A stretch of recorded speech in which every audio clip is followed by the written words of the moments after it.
Hello friends, रामनेट JRF channel में आपका स्वागत है।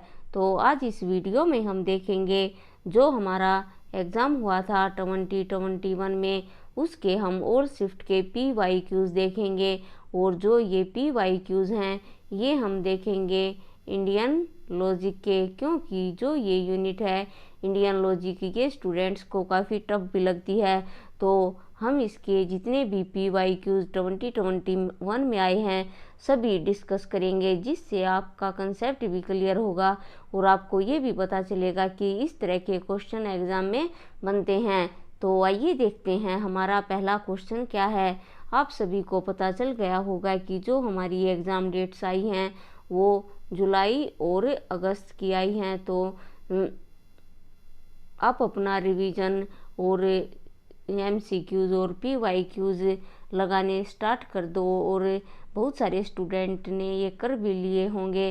तो अब ये रिवीजन का टाइम है, तो आप सभी अपना रिवीजन करो, चाहे वो PYQs हो, MCQs या जो भी यूनिट आपने पहले से ही तैयार की हैं तो उनका अच्छी तरीके से रिवीजन करो। तो आइए देखते हैं हमारा पहला क्वेश्चन क्या है। और इसके साथ साथ अगर आपको और किसी यूनिट्स के PYQs चाहिए 2021 के, तो वो आप कमेंट बॉक्स में लिख सकते हैं, मैं उसी यूनिट के PYQs आपको करवा दूंगी।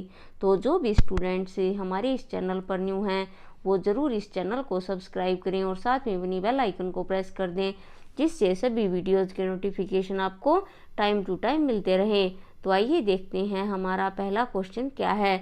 मूल भारतीय दर्शन शास्त्र में प्रमाण का निम्नलिखित में से कौन सा स्रोत अज्ञात वस्तु की किसी ज्ञात वस्तु के साथ समानता पर आधारित है। और फ्रेंड्स, जो ये इंडियन लॉजिक के क्वेश्चन हैं ये काफ़ी पूछे जाते हैं। मैंने जब ये PYQs मैं कर रही थी तो किसी शिफ्ट में तो ये 4 क्वेश्चन पूछे गए हैं। और जो शिफ्ट है उनमें किसी में 3, 2 या 4 इस तरह से ये क्वेश्चन पूछे जाते हैं। तो अगर आप इनको ध्यान से देखोगे तो आपके ये ठीक हो जाएंगे। तो ऑप्शन देखते हैं हमारे क्या हैं। A अर्थापत्ति, B अनुमान, C उपमान या D अनु उपलब्धि। तो क्वेश्चन में पूछा गया कि मूल भारतीय दर्शन शास्त्र में जो प्रमाण का निम्नलिखित में से कौन सा स्रोत अज्ञात वस्तु की किसी ज्ञात वस्तु के साथ समानता पर आधारित है, यानी सिमिलैरिटीज़ पर आधारित है। यानी हम किसी अज्ञात वस्तु को देखते हैं, यानी जो हमने पहले देखी है या नहीं देखी है, तो अज्ञात वस्तु को देखकर हमने जो कोई चीज़ पहले देखी है उससे जोड़कर उसकी तुलना करते हैं, तो वो क्या कहलाता है। तो इसका हमारा राइट ऑप्शन होगा वो होगा हमारा C उपमान। यानी जैसे हमने हमारे घर में गाय होती है और हम जंगल में जाते हैं तो हम उसको देखकर ये कह सकते हैं कि ये तो उस गाय की तरह दिखती है। तो ये हो गया उपमान। तो आप ये ध्यान रखें, इस तरह के क्वेश्चन बहुत सारे पूछे जाते हैं। नेक्स्ट क्वेश्चन पर आते हैं।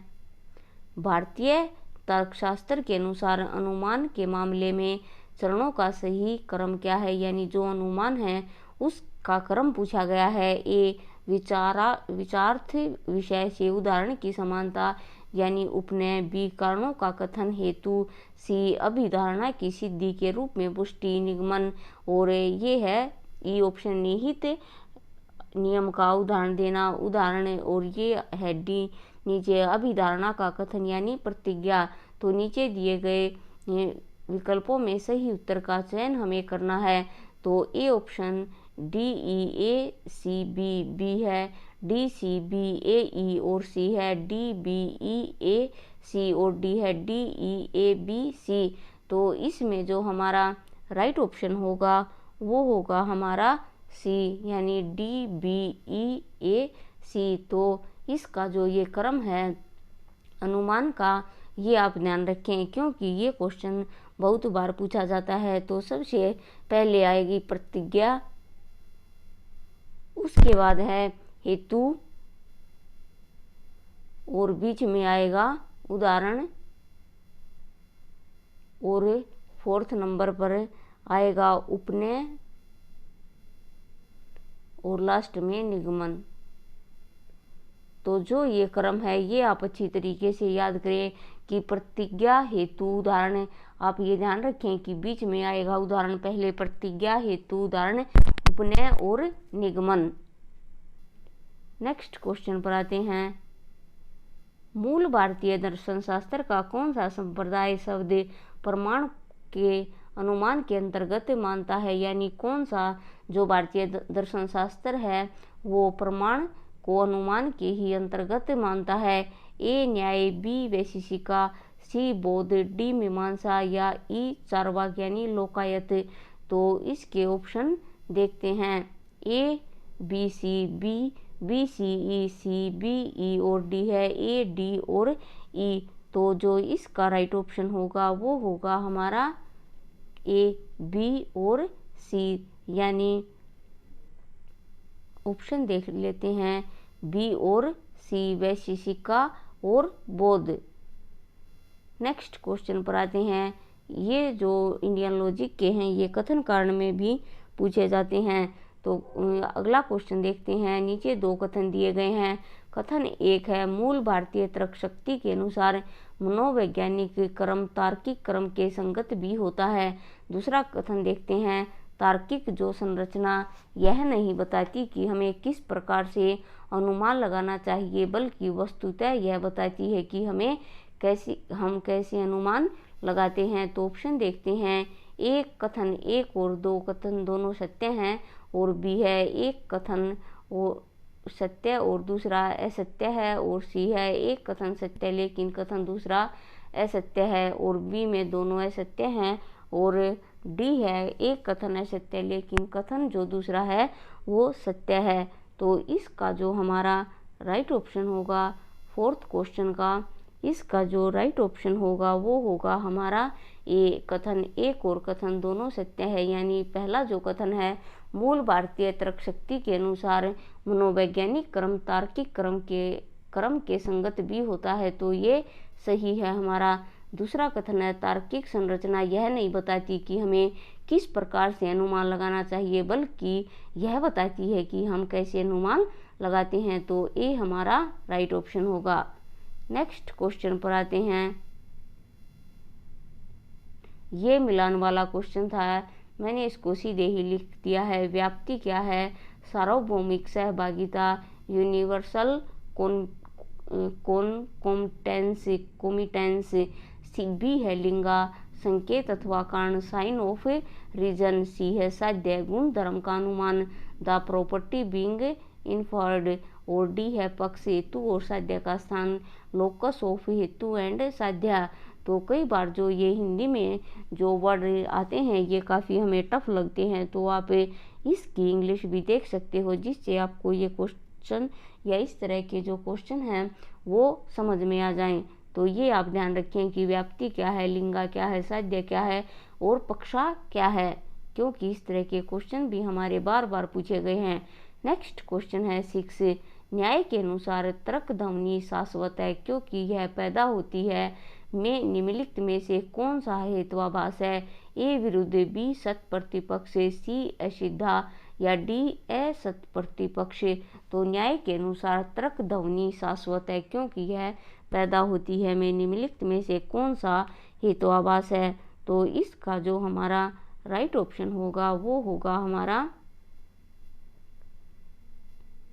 6 का हमारा राइट ऑप्शन होगा ए विरुद्धा। नेक्स्ट क्वेश्चन पर आते हैं। ये भी कथन कारण वाला है। नीचे दो कथन दिए गए हैं। कथन एक, न्याय दर्शन के अनुसार तर्क वितर्क केवल उन विषयों में होता है जो पूर्णतः अज्ञात हों। कथन दूसरा है, न्याय दर्शन के अनुसार तर्क वितर्क उन विषयों में नहीं होता जो सुस्थापित हैं। ए जो हमारा ऑप्शन है, कथन एक और कथन दोनों सही हैं, कथन एक और कथन दोनों गलत हैं। सी कथन 1 सही है लेकिन जो दूसरा कथन है वो गलत है, और डी है कथन 1 गलत है लेकिन कथन दूसरा सही है। तो इसमें जो हमारा 7वां है उसका राइट ऑप्शन होगा हमारा डी, कथन 1 गलत है लेकिन कथन दूसरा सही है। तो आइए देखते हैं ये जो कथन क्या है। न्याय दर्शन के अनुसार तर्क वितर्क केवल उन विषयों में होता है जो पूर्णतः अज्ञात हो, यानी जो जिस टॉपिक को हम जानते ही नहीं उस पर हम तर्क वितर्क क्या करेंगे। तो ये हमारा है रोंग कथन। और जो नेक्स्ट दूसरा कथन है हमारा, न्याय दर्शन के अनुसार तर्क वितर्क उन विषयों में नहीं होता जो सुस्थापित हैं, ये राइट ऑप्शन है। नेक्स्ट क्वेश्चन पर आते हैं। जो कोई भी व्यक्ति, ये फालिशी का क्वेश्चन है, जो कोई भी किसी व्यक्ति पर चाकू चलाए उसे गिरफ्तार किया जाना चाहिए। शल्य चिकित्सक शल्य क्रिया के क्रम में अन्य व्यक्ति पर चाकू का प्रयोग करता है, अतः शल्य चिकित्सक को गिरफ्तार किया जाना चाहिए। तो नीचे ये फालिशी के नाम दिए गए हैं। ए अविचारी सामान्यीकरण हेस्टी जनरलाइजेशन, बी संयोग का हेत्वाभास फालिशी ऑफ एक्सीडेंट, सी है रेड हेरिंग और डी है अनहर्य प्राधिकारी को अपील, यानी अपील टू अनक्वालिफाइटर। तो इसका जो हमारा राइट ऑप्शन होगा वो होगा हमारा बी संयोग का हेत्वाभास, यानी फालिशी ऑफ एक्सीडेंट। तो जो ये फालिशी हैं इसके क्वेश्चन भी 1 या 2 पूछे जाते हैं, तो इनका भी हमें पता होना चाहिए। तो आज हमने इस वीडियो में जो हमारा इंडियन लॉजिक है उसके आज हमने PYQs किए हैं। इसी तरह से जो ऑल शिफ्ट के PYQs हैं वो मैं आपको सभी यूनिट्स की करवा दूंगी। और आप ये भी बता सकते हो कि पहले मैं किसके करवाऊं, और उसी के मैं PYQs करवा दूंगी, क्योंकि PYQs करना और जो ये 2021 के हैं ये करना मोस्ट इम्पोर्टेंट है। तो आज हमने इंडियन लॉजिक के PYQs किए हैं। नेक्स्ट वीडियो में हम इन्हीं को कंटिन्यू करेंगे और इसके साथ साथ 1 यूनिट के और PYQs साथ में मैं करवा दूंगी, जिससे आपको बहुत ही ज़्यादा फ़ायदा होगा। तो आज के लिए इस वीडियो में इतना ही। इस वीडियो को लाइक करें, चैनल को सब्सक्राइब करें और साथ में इसे शेयर करें। जो भी स्टूडेंट्स वीडियो वॉच करते हैं उनसे एक रिक्वेस्ट है, आप अपनी फीडबैक ज़रूर दिया करें, जिससे मुझे ये पता चलेगा कि जो वीडियोज़ मैं बना रही हूँ वो आपके लिए फ़ायदेमंद हैं या नहीं। तो आज के लिए इस वीडियो में इतना ही। मिलते हैं नेक्स्ट वीडियो में और नए इम्पोर्टेंट और इंटरेस्टिंग टॉपिक के साथ। तो आज के लिए इतना ही। Thank you.